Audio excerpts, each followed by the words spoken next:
जय हिंद दोस्तों, एक बार फिर से आपका स्वागत है।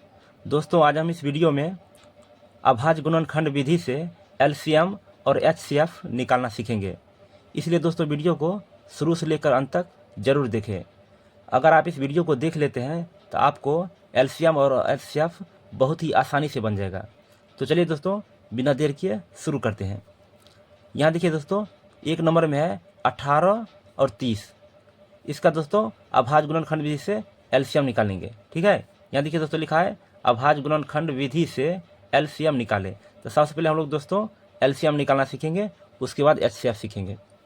यहाँ देखिए दोस्तों, यहाँ संख्या दिया है 18 और 30। इसका हमको निकालना है एलसीएम। ठीक है, अभाज्य गुणनखंड विधि से। तो सबसे पहले हम लोग क्या करेंगे दोस्तों, दोनों संख्या का अभाज्य गुणनखंड करेंगे, उसके बाद एलसीएम निकालेंगे। ठीक है, यहाँ देखिए दोस्तों 18 का अभाज्य गुणनखंड कैसे होगा। यहाँ 18 है, 18 लिख देना है, इसको अभाज्य गुणनखंड करना है। देखिए दोस्तों ये 2 से लग जाएगा, तो 2 से लगाएंगे, तो 2 से लगाएंगे तो 18 का था कितना हो जाएगा 9। ठीक है, फिर यहाँ देखिए दोस्तों ये 3 से लग जाएगा, तो 3 से लगाइए, तो 3 तिया 9। अब ये 3 से लगेगा तो 3 एका 3। ठीक है, उसके बाद दोस्तों 30 का हम लोग अभाज्य गुणनखंड करेंगे। तो चलिए यहाँ लिख देते हैं 30। यहाँ देखिए दोस्तों ये 2 से लगेगा, तो 2 से लगेगा तो 30 का आधा कितना हो जाएगा 15। ठीक है, फिर ये 3 से लगेगा, तो 3 से लगेगा तो 3 पचे 15। अब 5 हो गया है, तो अब ये 5 से लग जाएगा, तो 5 एका 5। ठीक है, तो यहाँ पर दोस्तों आपको लिखना पड़ेगा 18 का अभाज्य गुणनखंड। ठीक है, तो 18 का अभाज्य गुणनखंड कितना कितना हुआ है, तो हो गया 2 गुने 3 गुने 3। ठीक है, फिर यहाँ लिखना है 30 का अभाज्य गुणनखंड। तो 30 का अभाज्य गुणनखंड कितना हो जाएगा, तो इसका हो जाएगा 2 गुने 3 गुने 5। ठीक है, अब हमको निकालना है एलसीएम। ठीक है,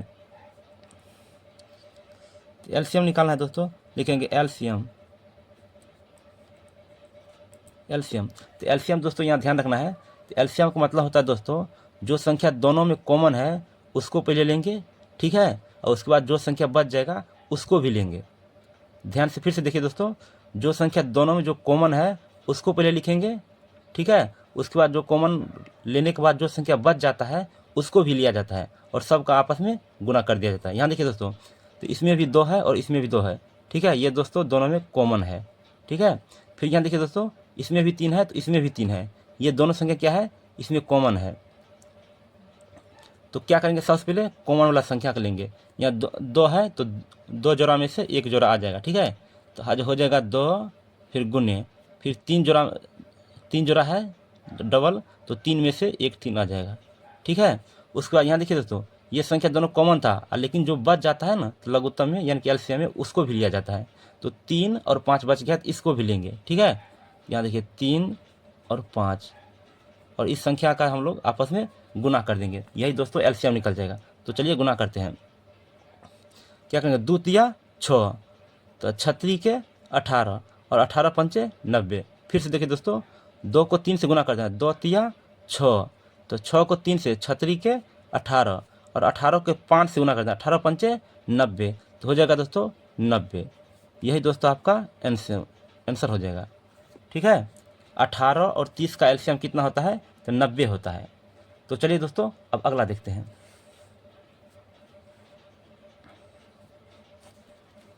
यहाँ देखिए दोस्तों इसमें 3 संख्या है, 12 15 और 18।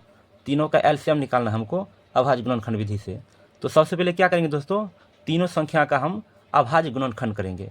तो चलिए पहले 12 है तो यहाँ लिखेंगे 12, तो 12 दोस्तों क्या से लगेगा, तो 2 चीज़ से लगेगा, 2 से लगेगा। ठीक है, तो 2 से लगे तो इसका आधा हो जाएगा 6, फिर ये 2 से लग जाएगा तो इसका आधा हो जाएगा 3। अब ये 3 से लगेगा तो 3 एका 3। ठीक है, तो चलिए आप 15 का गुणनखंड करते हैं। तो 15 का अभाज्य गुणनखंड कितना होगा, तो 15 है तो ये लग जाएगा 3 से, तो 3 पचे 15।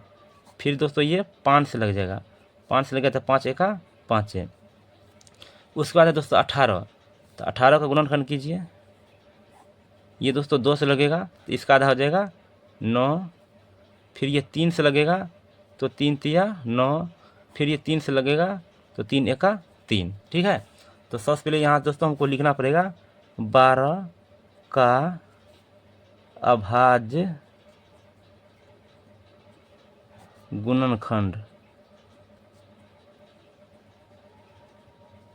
ठीक है, तो 12 का अभाज्य गुणनखंड क्या क्या हुआ है, 2 गुने 3, सॉरी 2 गुने 2 गुने 3। ठीक है, उसके बाद अगला है दोस्तों 15, तो लिखेंगे हम लोग 15 का अभाज्य गुणनखंड क्या क्या हो जाएगा, इसका हो जाएगा 3 गुने 5।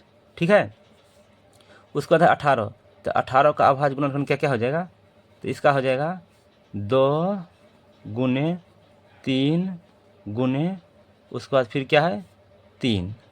ठीक है, तो हम लोग दोस्तों अब एलसीएम निकालेंगे, तो यहाँ लिखेंगे एलसीएम। ठीक है, अब दोस्तों हमको निकालना है एलसीएम, तो एलसीएम कैसे निकलेगा, ध्यान से देखिए दोस्तों। सबसे पहले क्या करेंगे दोस्तों, जो संख्या तीनों में कॉमन होगा सबसे पहले उसको लिखेंगे। ठीक है, फिर उसके बाद जब तीनों में कॉमन मिल जाएगा तो उसके बाद देखेंगे तो कम से कम 2 संख्या में कॉमन होना चाहिए। ठीक है, तो उसके बाद जो संख्या 2 में कम से कम कॉमन होगा तो उसको लेंगे। ठीक है, उसके बाद लास्ट में जो संख्या किसी में कॉमन नहीं होगा तो उसको लिया जाता है। फिर से देखिए दोस्तों, सबसे पहले क्या करेंगे, जो संख्या तीनों में कॉमन है उसको लेंगे। ठीक है, उसके बाद तब देखेंगे कम से कम 2 संख्या में कॉमन होना चाहिए, उसको लेंगे। उसके बाद लास्ट में लेंगे, जो बच जाएगा उस सबको लिया जाता है।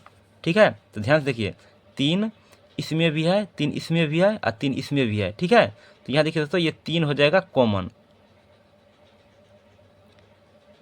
ध्यान देखिए दोस्तों, ये 3 हो गया कॉमन, तो क्या करेंगे, पहले 3 को ले लेते हैं। ठीक है, गुने, उसके बाद देखिए दोस्तों 2 इसमें है तो 2 इसमें है और 2 इसमें नहीं है, तो कम से कम 2 संख्या में कॉमन होना चाहिए, तो 2 भी है ऐसा जो दोनों में कॉमन है। ठीक है, तो सबसे पहले 2 वाला को कॉमन लेंगे, तो 2 है तो एगो यहाँ तो एक ठो 2 ले लेंगे, ये 2। ठीक है, उसके बाद देखिए दोस्तों, अब कोई ऐसा संख्या नहीं है जो कम से कम 2 में भी कॉमन हो। ठीक है, 2 संख्या में भी कॉमन नहीं है, तो हम लोग क्या करेंगे, जो संख्या बच गया उसको ले लेंगे। यहाँ देखिए 2 बच गया है और 3 बच गया और 5 बच गया है, तो क्या करेंगे, ये 2 ले लेंगे। ठीक है, उसके बाद ये 3 ले लेंगे, उसके बाद ये 5 ले लेंगे। तो अब क्या करेंगे दोस्तों, सबको आपस में गुना कर देंगे। ठीक है, यहाँ गुना कीजिए दोस्तों, 3 को 2 से गुना करें, 3 दूना 6 और 6 दूना 12। ठीक है, अब 12 को देखिए दोस्तों 5 से गुना करते, 12 पंचे 60 और 60 को 3 से गुना करते, 60 दिया 180। ठीक है, यही दोस्तों आपका आंसर हो जाएगा। तो चलिए दोस्तों अब अगला देखते हैं। अगला दोस्तों देखिए, लिखा है अभाज्य गुणनखंड विधि से HCF निकाले। ठीक है, अब दोस्तों अभाज्य गुणनखंड विधि से हम लोग HCF निकालेंगे। ठीक है, मौसो निकालेंगे। तो चलिए दोस्तों हम लोग क्या करेंगे, तो सबसे पहले जो संख्या दिया है उसका पहले अभाज्य गुणनखंड करेंगे। ठीक है, यहाँ देखिए दोस्तों लिखा है 15 और 42, ये दोनों संख्या का पहले हम लोग अभाज्य गुणनखंड करेंगे। ठीक है, तो चलिए 15 का पहले करते हैं। तो 15 है, यहाँ देखिए दोस्तों ये 3 से लग जाएगा, तो 3 से लग जाएगा तो 3 पचे 15, फिर ये 5 से लग जाएगा तो 5 एका 5। ठीक है, उसके बाद है 42, तो 42 को हम लोग क्या करेंगे, अभाज्य गुणनखंड करेंगे। ये संख्या 2 से लग जाएगा तो पहले 2 से लगाएंगे, तो 42 का आधा कितना हो जाएगा, 42 का आधा हो जाएगा 21। ठीक है, फिर ये संख्या 3 से लग जाएगा 21, तो 3 से लगाइए, 3 से लगाएंगे तो 3 सत्ते 21। ठीक है, फिर ये 7 से लग जाएगा, तो 7 से लगेगा तो 7 एका 7। तो चलिए इसका गुणनखंड हो गया है। यहाँ पर लिख देंगे दोस्तों 15 का अभाज्य गुणनखंड, 15 का अभाज्य गुणनखंड। ठीक है, बराबर, तो 15 का अभाज्य गुणनखंड क्या क्या हो जाएगा दोस्तों, तो 15 का अभाज्य गुणनखंड हो जाएगा 3 गुने 5। ठीक है, उसके बाद लिखेंगे दोस्तों 42 का अभाज्य गुणनखंड, तो 42 का अभाज्य गुणनखंड क्या क्या हो जाएगा, तो इसका हो जाएगा 2 गुने 3 गुने 7। ठीक है, अब दोस्तों हमको निकालना है HCF। ठीक है, हमको निकालना है HCF, यहाँ लिखेंगे HCF, यानी कि दोस्तों मौसो हमको निकालना है। तो मौसो दोस्तों कैसे निकलता है, ध्यान दिए, जो संख्या दोनों में कॉमन होगा सिर्फ वही लिया जाता है। ठीक है, फिर से देखिए दोस्तों, जो संख्या दोनों में कॉमन होगा वही दोस्तों HCF हो जाएगा। ठीक है, तो चलिए इसमें देखते हैं कौन ऐसा संख्या है जो दोनों में कॉमन है। यहाँ ध्यान से देखिए दोस्तों, 3 इसमें भी है, 3 इसमें भी है। ठीक है, तो केवल 3 ही है जो दोनों में कॉमन है। तो HCF इसका इसमें क्या हो जाएगा, इसमें HCF हो जाएगा 3। ठीक है, यही दोस्तों आपका आंसर हो जाएगा। तो चलिए दोस्तों अब अगला देखते हैं। अगला है दोस्तों 20, 45 और 90। ठीक है, ये तीनों संख्या है, तीनों संख्या का HCF हमको निकालना है अभाज्य गुणनखंड विधि से। तो सबसे पहले क्या करेंगे दोस्तों, तीनों संख्या का अभाज्य गुणनखंड निकालेंगे। तो चलिए पहला है 20, तो हम लोग लिखेंगे 20। ठीक है, इसका अभाज्य गुणनखंड कितना होगा, तो 2 से लगाएंगे तो इसका आधा हो जाएगा 10। ठीक है, फिर 2 से लगाएंगे इसका आधा हो जाएगा 5। फिर 5 से लगाएंगे तो 5 एका 5 हो जाएगा। फिर 45 है तो 45 का अभाज्य गुणनखंड करेंगे। तो 45 का अभाज्य गुणनखंड कितना होगा, तो 3 से लगाएंगे तो 15 तिया 45। फिर 3 से लगाएंगे तो 5 तिया 15।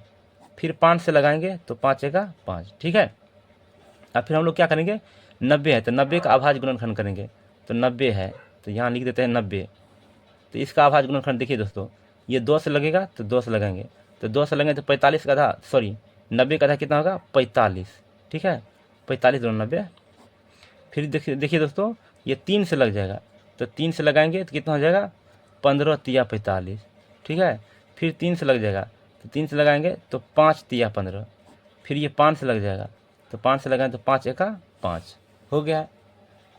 यहाँ पर दोस्तों लिख दीजिए 20 का अभाज्य गुणनखंड। ठीक है, 20 का अभाज्य गुणनखंड।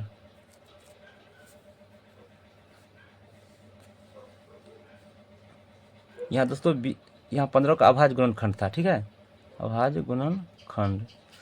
यहाँ देखिए दोस्तों 20 का अभाज्य गुणनखंड, तो 20 का अभाज्य गुणनखंड क्या क्या हो जाएगा, यहाँ हो जाएगा 2, 2 और 5। ठीक है, उसके बाद लिखना है दोस्तों 45 का अभाज्य गुणनखंड। तो 45 का अभाज्य गुणनखंड क्या क्या हो जाएगा, हो जाएगा 3 गुने 3 गुने 5। ठीक है, उसका लिखना है 90। तो 90 का अभाज्य गुणनखंड क्या क्या होगा, इसका हो जाएगा 2, 3, 3 और 5, ये हो जाएगा। अब दोस्तों हमको निकालना है HCF। लिखेंगे HCF। ठीक है, HCF दोस्तों क्या होगा, जो संख्या तीनों में कॉमन होगा वही होगा HCF। ठीक है, इसमें 3 संख्या वाला है, ध्यान दीजिए, जो संख्या तीनों में कॉमन रहेगा वही सिर्फ HCF होगा। ठीक है, ध्यान से देखिए दोस्तों, 5 इसमें भी है, 5 इसमें भी है और 5 इसमें भी है। ठीक है, यहाँ देखो इसमें 3 3 है तो इसमें नहीं है, तो इसमें 2 2 है तो इसमें भी नहीं है। ठीक है, यानी कि 5 ही एक ऐसा संख्या है जो तीनों में कॉमन है। ठीक है, यहाँ देखिए दोस्तों 5 तीनों में मिल रहा है, 5 ही है कॉमन इसमें। ठीक है, तो इसका HCF हो जाएगा 5। बस यही दोस्तों आपका आंसर हो जाएगा। ठीक है, तो चलिए दोस्तों, उम्मीद करते हैं कि आपको समझ में आ गया होगा। दोस्तों अगर वीडियो अच्छा लगा हो तो प्लीज़ लाइक कर दीजिए और चैनल को सब्सक्राइब कर लीजिए। जय हिंद दोस्तों।